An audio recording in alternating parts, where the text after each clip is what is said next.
How's it going, y'all? Welcome back to the Go Podcast. This podcast is about me and the things that I'm reminiscing about. All right, so this week I'm kind of thinking about my past. A lot of you might know, a lot of you might not know, but I grew up SDA. That is Seventh-day Adventist. It is a denomination in the Christian faith, and it is very interesting. I grew up SDA my whole entire life to the point where I thought everybody was SDA, and if they weren't, that they were going to hell. That's right. I thought it was my job growing up as a child to be a lighthouse. Quite frankly, it's something that they essentially teach us in Sabbath school, which is our version of Sunday school. I didn't find out about Sunday school until I was in high school. I was like, I have Sunday school? We call it Sabbath school because we go to it on Sabbath. But at a young age, I thought that it was my duty to be a lighthouse and to constantly be an example for others, for positivity, for doing the right thing, and to pretty much recruit them to become Seventh-day Adventists. The goal was to get as many people into our flock as possible, because as soon as we do that, Jesus will be coming back. God will be coming back. And I grew up judging everyone, all their actions, the things that they said, how they said them. And I think it was when I was in middle school, I was like, yo, this is crazy. But I'm really grateful for my experience within the Seventh-day Adventist community, because it has helped mold me to become the person that I am today. And you're like, dude, I've heard you call that place a cult. I've heard people say that thing is a cult.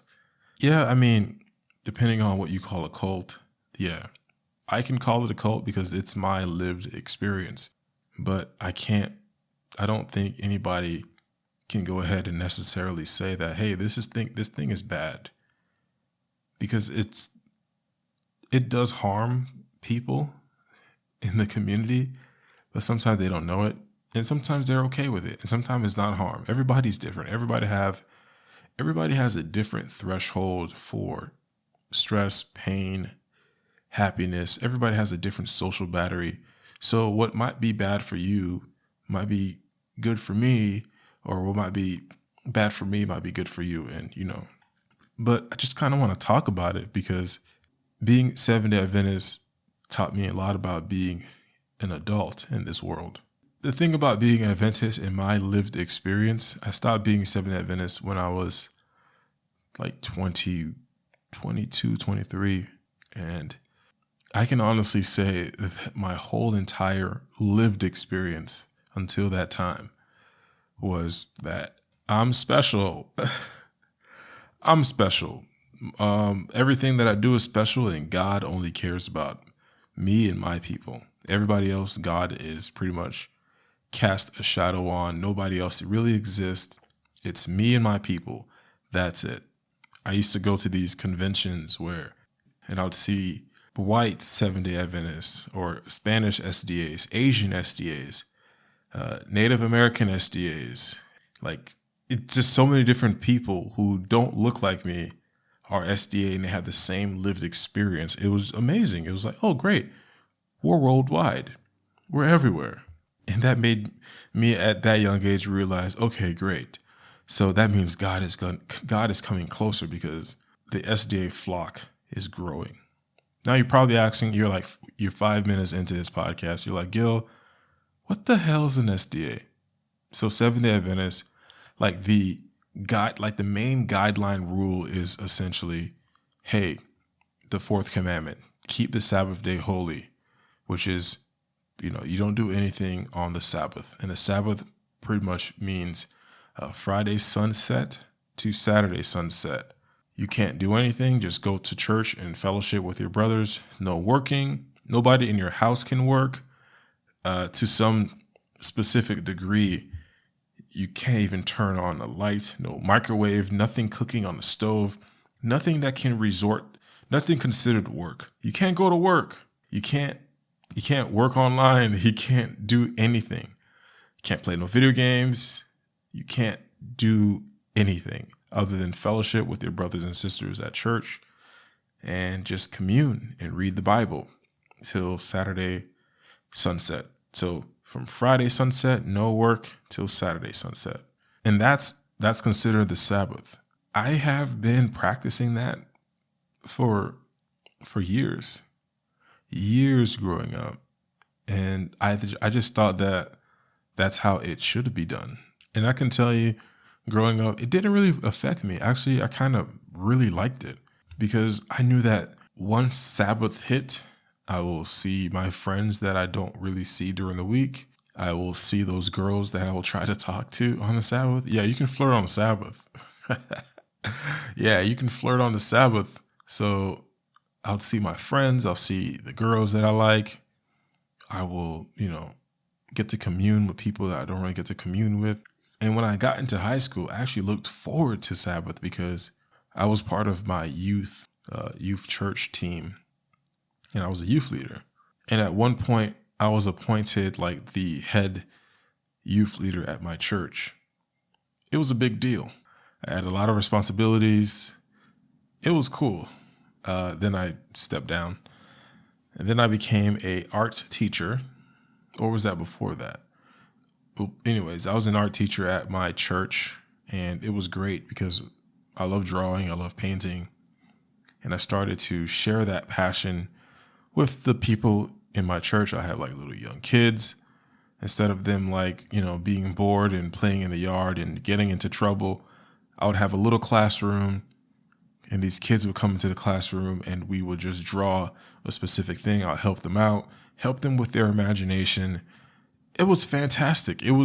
That community gave me so much opportunity for anything. I can practice anything that I wanted. The only thing that I didn't really get a chance to do, you can really do, is do surgery. Like if you wanted to become a chef, you can cook for our Sabbath, after Sabbath meals. If you wanted to, you can join the band. You can join our, what's it called? Like an ROTC thing to practice the military type of stuff. We had tutoring. We had lots of social services. So if you want to get in touch with helping out a community, we had the social services to help people with their green card, citizenship, healthcare, get their Obama phones if they wanted to.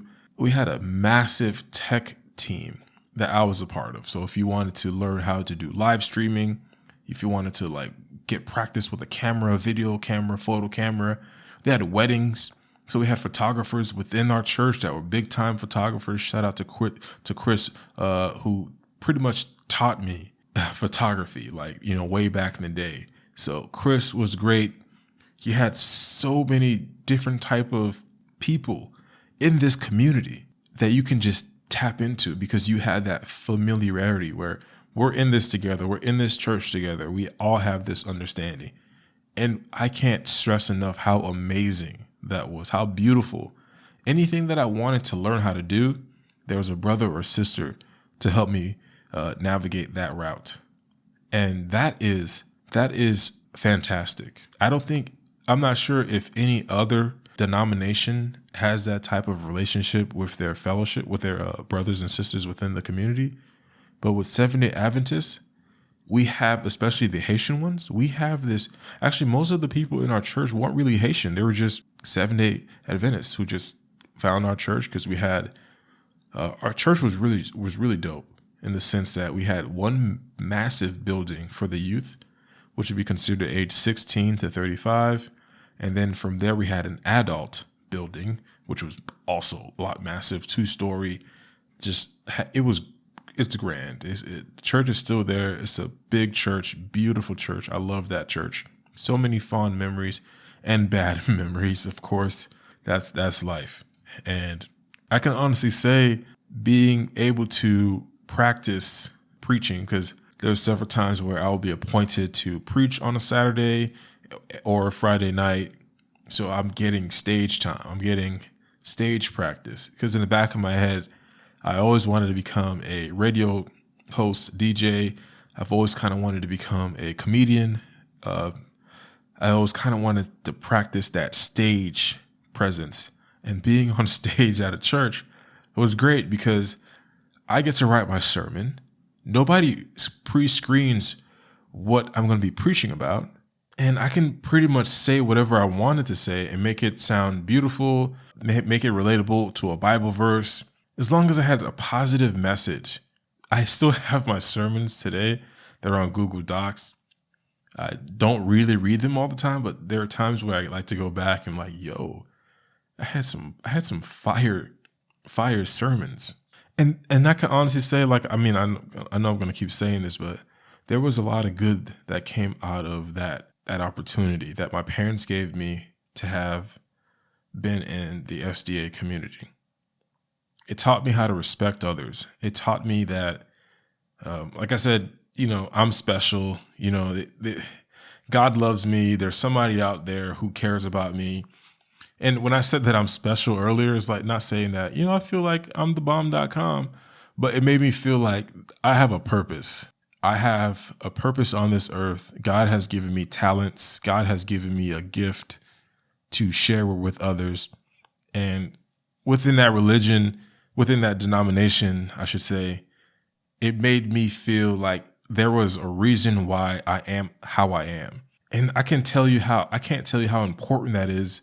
And I have a lot of friends who say that they're Christian, who say they go to church on Sundays, who have tattoos of Jesus and Bible verses and stuff like that. And it's just like, to me, I mean, first thing first, I'm completely agnostic now. I don't really believe in traditional religion. I don't really believe in God and all the other stuff like that anymore. But I can honestly say that going back to, I know you're like, what? Hold on here. But I can honestly tell you, the people that I have around me, like my friends and coworkers, who are so super Christian and so devoted to going to church on Sundays. But, if I'm having a conversation with them about a Bible story or a proverb, they can't understand what I'm talking about. And I found it weird because growing up SDA, you're kind of like, you read the Bible, you understand the Bible. It's something that we did. And it was beautiful because I could have intellectual conversations with adults who are older than me. I could have conversation with my peers. And it was just something that we all can speak fondly of, especially those who actually attended the church and were a part of the church. We can have conversations about Bible characters, ideas, and just, it was great because as a child, they give you this little Bible study book. And then you would read it. And then as you progress in age, there's the same Bible story, but on a more clear level, a more adult level. And then as you become an adult, they give you the same Bible story. Like we're all getting the same Bible story every week, but then it's different. There's the childish story version. Then there's a adolescent one. Then there's the adult one. And as you learn so much about how the Bible is really, the stories are really told. And it's beautiful. Being raised SDA was great. One of the major factors that me and my wife, we both grew up SDA. One of the major factors that we both even speak about till this day is, because we're both not a part of that community anymore, is the health benefits. There are so many restrictions, diet restrictions that the SDA community has. And as far as like eating pork, eating shellfish, eating like lobster and crab and shrimp and all these other stuff like that, eating those things kind of like were not allowed. So I didn't really grow up eating those things, like eating bacon, eating all these other craps. And there's even at one point where I didn't really eat any candy because candy contained residue of like pork skin or pork fat. So there's so many diet restrictions that we would undergo because of, trying to keep our temples, our body cleaned for God. And it just was so easy. Even right now as an adult, somebody will say, hey, we're going to do a fast. Like me and my wife, we do fast Like a lot of people will be like, man, damn, bro, your wife lost a lot of weight. Like, yeah, we just fast. Oh yeah, bro, you dropped in weight pretty fast. Yeah, we just would fast. It's me and my wife, we don't eat bacon. If bacon is served at like a breakfast place, and we'll just try it out. But we don't eat pork chops. We're not eating a bunch of other stuff. It's not because of we still consider ourselves SDA, but we do recognize that there were some health benefits that were allotted to us by being a part of this community. Quite frankly, us basically preparing and thinking about our body as a temple, metaphorically, for God to enter, has kind of made us think about how, before we even eat anything, is this clean or not? Like, I can proudly say with my hands up in the sky that I've never bitten a hot sausage, because growing up, eating pork to me was very disgusting. It's because even now, the idea of just eating pork, not even because of the being born SDA, but it's just the fact of what pigs do. They eat anything. And being SDA has allowed me to even see that, like, man, you can't just allow anything into your body. Fast forward, even music. Growing up, I didn't really listen to hip hop, rock music, or any music for that matter. And that's how I actually got into podcasting. I think I've said that before. I've got into podcasting because that was quite literally the only thing that I can listen to.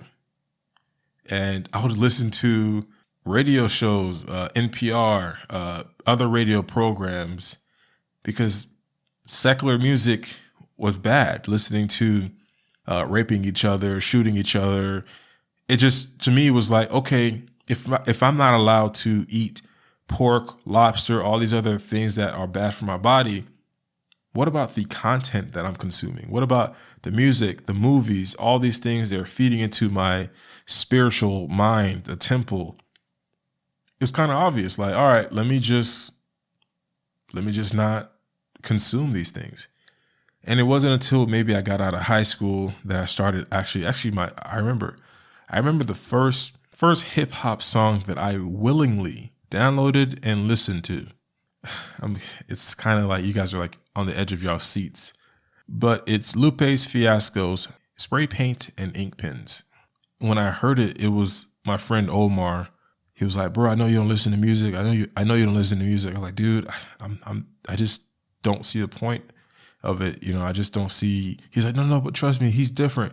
Trust me, he's different. And I'm like, okay. And I listened to his MP3 player, and it was magical. I was like, what? What is he saying? He's not talking about like killing and raping and selling drugs and smoking. I was like, yo, there's music like that. Because I trust me, I didn't like Christian rap. I thought it was stupid too. Yeah, so I started listening to Lupe Fiasco around that time. Then I slowly started listening to more music. And then I just started diving right into hip hop, like old school 90s hip hop, Gangstar, Guru, DJ Premier, Mos Def, Tabik Kweli, all these guys. Like everything just kind of just came to me in the big rush. And then slowly I just started to like remove the veil and realize that just because somebody's not SDA doesn't mean that they're a bad person, you know, because that was low key what I was thinking, like, oh, all these people are going to go to hell because they're not SDA. It was bad. But going back to the health topic, I kind of wanted to give out this fact here about being SDA and worrying about your mental, physical health, but mostly your physical health. And is that cereal essentially came from SDA. The main ingredient essentially was Seventh-day Adventism, because our body's a temple, and the Kellogg's brothers, they wanted to create something where Seventh-day Adventists can eat during the Great Tribulation, where it's like something that is not rumored, but prophesized by our main prophet, Ellen G. White. She is the leader of our church, essentially. She's a prophetess. And our church, well, leader of their church. And basically, the Kellogg's brothers created cereal, cornflakes. Yes, SDAs created cornflakes. Kellogg's, they're SDA. Who would have thought, right? I just kind of wanted to share that quick fact with y'all. And man, there's so many different things about being SDA that I really, really loved. And it was just, like I said, the dialogue with the brothers and sisters who believe. Like, we studied the Bible. Like, I remember being obsessed with the book of Proverbs and Ecclesiastes and the book of Revelation as like a middle school kid. And I have read the book of Revelation once, like the whole book. I spent like a whole Sabbath reading the book of Revelation. I read it as a kid. It was so great. And my little brother, he read it too. And it was just so darn cool. Like, how I was like, who needs like a graphic novel or Lord of the Rings? The book of Revelation is fire, yo. I'm saying it slaps, especially when you get to the parts where it talks about the idea of heaven and hell, and it's so clear and concise. And I'm explaining this to my Christian friends, my other Baptists and Southern Baptists and all these other Pentecostal people. And they're like, oh, y'all must have a different Bible. I'm like, no, it's the same Bible. I'm literally telling you, the Bible says what will happen and how heaven and hell, the idea of it is all Hollywood. It was all orchestrated by Hollywood and TV. And when I would explain it to people, and they're like, oh, that's not heaven. You have a devil on your shoulders and an angel on your shoulders. Like, no, that's all Hollywood. Oh, when you die, you go straight to heaven. That's all TV. Anyways, there's a reason why I wouldn't say there's a reason why, but I'm kind of happy that I was raised SDA, because it allowed me to be more objective about the things that I see. I'm not too quick to accept anything as far as like music, as far as movies. And in the back of my mind, I don't believe anymore, right? But then a little bit, there's a belief of, okay, there's something afoot here. So thank y'all for listening, for my experience about being raised in the SDA community. I'm kind of happy that I was. I don't think I'll be the person that I am today. The experience that I had working with cameras and computers and practicing sharing my thoughts and ideas with complete strangers, traveling. Like, we would travel across the country to share the gospel.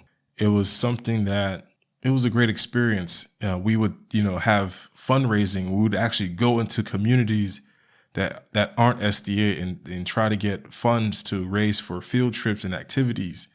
And I'm kind of happy that I got to experience that for free, pretty much. Like, this is world experience that some people would pay for. Being rejected. When I was raised, being SDA as an early adult, like when I left my parents' house, at age 19. And like I said, I stopped being SDA at age 23. The big transition was I have to pay my own bills now. And it was, am I going to try to get jobs that I'm off Friday nights to Saturday night? Like, that's kind of impossible. Like, most jobs down here that cater to Seventh-day Adventism, they don't really pay too well. And if they do, they require you like to have like a degree where you can kind of make your own schedule. So it was really, really hard for me to find a job that respects my religious faith, that helps me observe my religious faith. And when I did get the job that kind of helped me observe it, I started to realize how being a part of this community is negatively affecting my future in a sense. Like, I wouldn't say it was holding me back, but I was at a crossroads where I know what type of person that I am. I know my heart. And it was like, hey, here's a financial opportunity to move up to help you and your wife. Do you want to take it? Or would you rather stick here in this little bunker and hope for the best? And I asked myself that. I was like, man, God, like, why would you do that? You're putting me in a predicament where it's like I have to choose you or the love of my life and my future and a potential child. And I kind of asked myself that. I was like, because I really, really believed that, God was putting me through a test. There's a few people that I worked with at the time who were really good people. And in the back of my mind, I was like, oh yeah, that guy's he's not going to heaven because, he doesn't observe the Sabbath. But I started realizing, wait, hold on here. I work in an establishment where there's like, quite frankly, 11 to 1,200 people, and maybe 6 people are SDA. You mean to tell me that out of all the 1,200 people, like there's like a lot of buttholes in there, like a lot of losers and jerks. There's probably like 400 people that are like genuinely awesome individuals, superhumans that are just kind-hearted, beautiful souls, but they don't observe the Sabbath. So I thought to myself, wait, hold on here. There's something wrong. I'm not going to stop living, stop dreaming, and stop growing because of this religious obligation. So I foregoed my oath of being Seventh-day Adventist, which was not working on a Sabbath. And my first day working on a Sabbath, it sounds so corny, but I remember it. I know the day and everything. And it was tough on me spiritually. And it was tough for my wife as well, because although we were both, not observing like the whole Seventh-day Adventist religion, as far as like we'll go to the movies on a Sabbath, but we both wouldn't work. I'll do a photo shoot here, there on a Sabbath, and my church family would say stuff. I would record a podcast on a Sabbath. I would do things, but I wouldn't go to work. I wouldn't clock into a building. That would be extreme. And then when I did, I just felt sick to my stomach. I felt sick. I actually got sick. I just felt like God was going to judge me. I felt so bad. You have no idea. And then later on, as I'm reading and discover myself years later, I realized how that had a hold on me, an unnecessary hold. And my wife said to me, she's like, hey, babe, can you imagine where could we have been if we had let go being Seventh-day Adventist sooner? And I'm like, man, that's so crazy how it just felt like we were just hoping, okay, God is coming soon. God is coming soon. So we don't have to worry about work. God is coming soon. We don't have to worry about buying a house. We don't have to worry about anything on this earth, because this isn't our home. That's what the motto is. We don't have to live comfortably. I don't have to get a college degree. God is coming soon. I don't have to have kids. God is coming soon. And it was that mentality I felt like was holding us back from actually progressing. I shouldn't further my life in this realm, this reality, because New Jerusalem, heaven, will be my place for eternity. But what am I doing here right now? I should be able to enjoy this. I should be able to enjoy both. And that's what I started to, me and my wife started to do. Just enjoy our time here together. Not as Seventh-day Adventists, but as two human beings. All right, y'all. Hope y'all enjoyed this episode. If you did, let me know what y'all think. And have y'all ever dealt with something like that? Hit me up on Instagram at SHINGUIL. And if you guys want to email me a topic for next episode or something like that, or if you want to respond to this podcast, you can email me at contact@GUILDORMEUS. All the information will be in the description of the podcast. Thank you so much. Love you guys. Peace.